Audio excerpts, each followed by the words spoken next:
Is it okay with everybody? Okay, let's just back up where we can get the full understanding of why he's saying what he's saying, okay? How many of you remember this? How many remember the whole context of this? Okay, well, let's just start. We got time at the first verse. Yep, 1 Samuel 15. Samuel also said unto Saul, the Lord sent me to anoint thee to be king over his people, over Israel. Now therefore hearken thou unto the voice of the words of the Lord. Doesn't that go for us as much as it went for him? God called us to be his. God, the Bible says we are supposed to be kings and priests.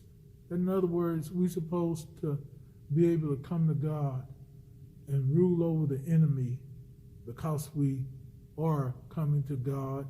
We have authority to intercede for other folks. But if we don't have God, what we got? Nothing.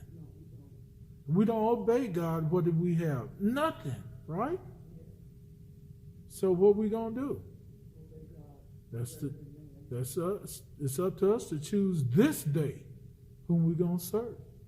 Go ahead. Thus says the Lord of hosts, I remember that which Emily did to Israel. See, if God remember what we've done, then that's important. Wouldn't you say? If it's wrong, God gonna get us. If it's right, God gonna reward us. Hello. Even as the people of God. Go ahead. How he laid wait for him in the way when he came up from Egypt. Mm-hmm. Now go and smite Emily and utterly destroy all that they have, and spare them not. All right. I want you to highlight this whole verse. Now, who told him to do this? The Lord. If God told you to do it, Saul, you're supposed to do it. In our day and time, we ain't going to kill people, but we'll kill the spirit that works with people, the spirit of whatever they have. We don't want it to be part of us, right? If they lying, we don't want their lying spirit, right? We kill it in our lives, right? You got your hand up? Okay. We don't want nothing to do with the enemy, especially, we don't want other spirits from other people, right? Coming to us, right? And if God told us to kill that stuff, it need to be what? Killed. But, as always, we got to answer. We got a way of doing it that we think is better than God's. We may not say it, but we act it, don't we? I know what I'll do instead. Have you ever said that? Or, oh, you know what came to my mind? God said, I didn't answer your mind. You know what I was thinking? God said, I didn't answer your thoughts. Huh? But we got it figured out. And sometime God will let us know he didn't ask for it, and we'll still override it. That's how stubborn we are. That's just the way we roll. And we'll say, that's just who I am. Who I am will take me to hell. Real fast, quick, and in a hurry. Sometimes it costs me my life, too. All right, go ahead. Now go and smite Emily and utterly destroy all that they have, and spare them not, but slay both man and woman, infant and suckling, oxen, sheep, and camel and ass. So that's everything that's breathing, ain't it? Huh? Go ahead. And Saul gathered the people together and numbered them in Telaim. That's Telium. 200,000 footmen and 10,000 men of Judea. And Saul came to a city of Emily and laid wait in the valley. So he had more than enough people to do it, didn't he? At least it seems to be correct. Go ahead. And Saul came to a city read it, and laid wait in the valley. Uh-huh. And Saul said unto the Kenites, Uh-huh. Go, depart, get you down from among the Amalekites, lest I destroy you with them. Oh, shoot. Mm-hmm. And ye showed kindness to all the children of Israel when they came up out of Egypt. So the Kenites departed from among the Amalekites. So God sees those that are for him and against him.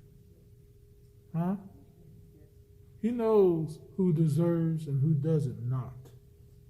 Right? He showed favor to the Kenites.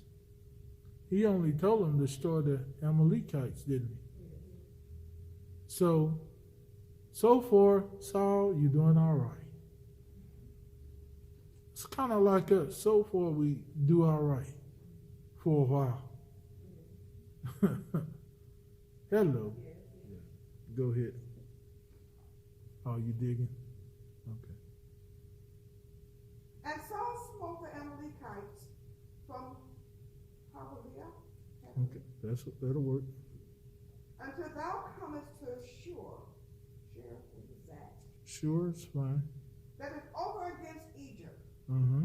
And he took Agag, the king of the Amalekites, alive. Okay. Utterly destroyed all the people with the edge of the sword. What's up with this? Now, he's taken Amalekite, the king, alive. But God said what? Destroy everything, right? So why the quicker turn? What's up with you, Saul? Why you stop there? What's going on? Let's read. That's why I wanted you to focus on something else. And he took Agag, the king of the Amalekites, alive, and utterly destroyed all the people with the edge of the sword. Mm-hmm. But Saul and the people spared Agag. I'm sorry. Okay, Agag. Okay. And the best of the sheep and of the oxen. Wait a minute. Hold it. He spared them. Now you done changed the whole thing of what God done said. Am I right? Ain't that what we do?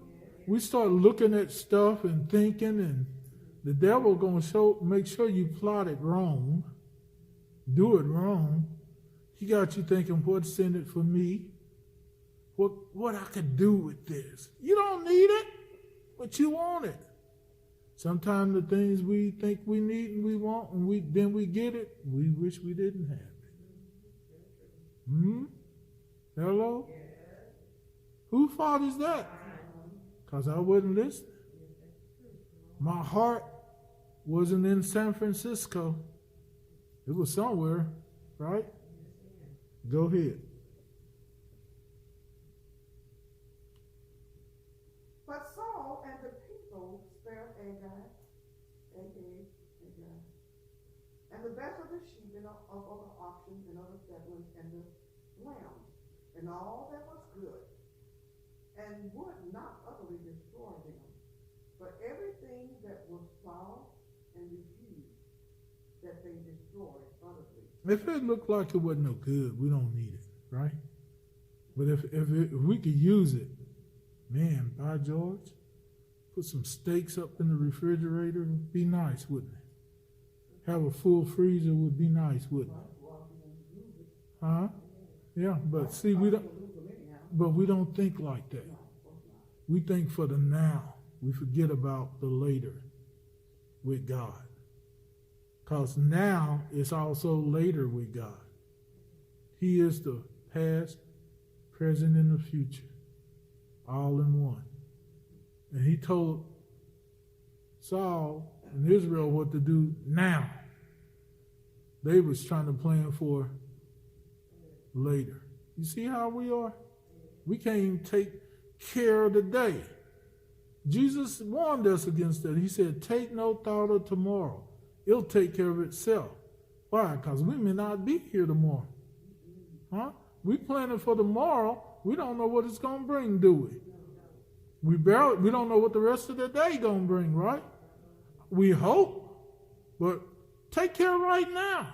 Plan for right now. How about that? That's a new way of thinking for us, ain't it? Because the world has told us plan for the future. Am I right? All you hear, plan for the future. Now, don't get me wrong. Yeah, you are doing that, but first of all, is obey what God says plan for today. Today, hear my voice. Right?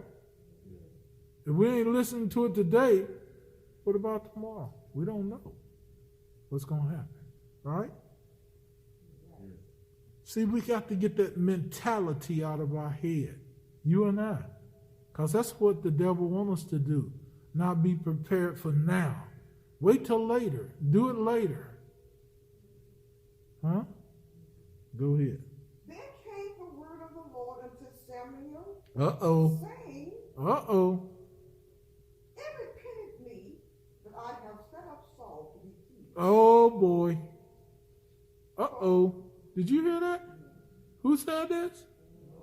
The Lord, he sees what you and I are doing. No matter what position we take, king, president, whatever, God got a time. He got a time for everything. Yep, he'll let it go on for a while, but then he got a deadline. When his deadline is there, ain't nobody can change it. That's why we got to be careful. Because we got a deadline too. All right? Okay. Go ahead. Oh. For he turned back from following me, and had not performed my commandments. Uh-oh. And it Hold it. He did what? He turned back. He turned back. He went back to his selfish ways. He stopped obeying the Lord.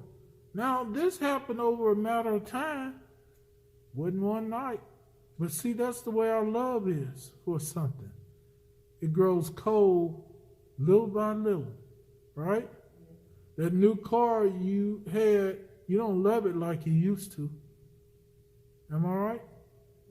I just love this dress. I just love these pants.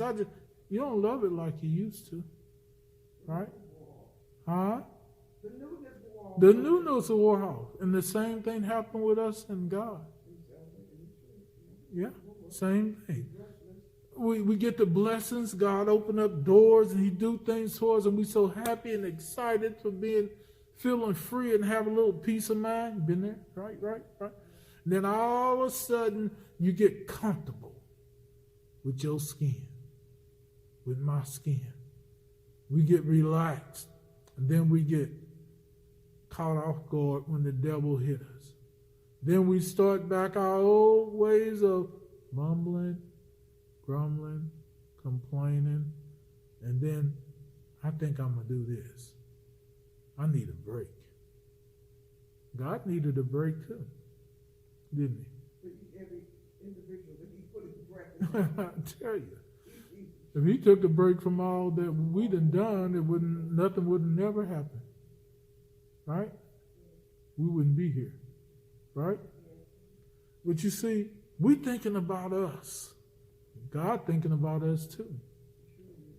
But we thinking about us, what we want to do it, how we want to do it, when God says, I'm thinking about you and how I want to use you for the future. You wasn't brought into this world, Calvary Chapel. Us, Calvary Chapel, wasn't brought into this world to please ourselves. God will give you everything you got, but you can lose it just like that, including our breath. It's all his. It's all going back to him. We ain't nothing. Saul, you may be king now, but hey, your time is running out. Your days are numbered. So are ours. Go ahead. It repented me that I have set up Saul to be king. Mm-hmm. For he has turned back from following me. Make sure you underline this.